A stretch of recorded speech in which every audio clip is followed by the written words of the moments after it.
নমস্কার বন্ধুরা, আপনারা কেমন আছেন? আশা করি আপনারা ভালো আছেন, আমিও ভালো আছি। তো এই যে দীঘায় এসে আর মন্দিরে আসলে হতে পারে। তো এই যে চন্দ্রেশ্বর মন্দিরে আমরা এসেছি,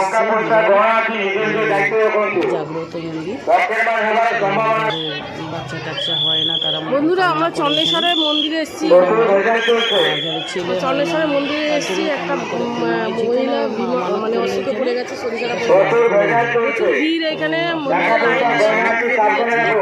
পুজো দেওয়া হয়ে গেছে বন্ধুরা, প্রচুর ভিড়। এই আজকে সোমবার বাবার মন্দিরে, এই দীঘা চন্দ্রেশ্বর মন্দির। দীপ পুজো দিয়ে আমরা এই যে আসছিলাম। আমরা এখানে যে জগন্নাথ ধাম হচ্ছে, যেটা পুরীর মন্দির হচ্ছে দীঘাতে, এই যে সেই মন্দিরটা হচ্ছে অক্ষয় তৃতীয়াতে উদ্বোধন হবে। আপনারা যদি যাওয়ার হয় তো আপনারা যাবেন। হয়ে এসছে মন্দিরটা। এই দেখো, আমরা বাইরে থেকে যেতে যেতে দেখলাম, গাড়িতে যাচ্ছিলাম, তখনই একটু তুললাম মন্দিরটা, আপনাদের দেখাবো।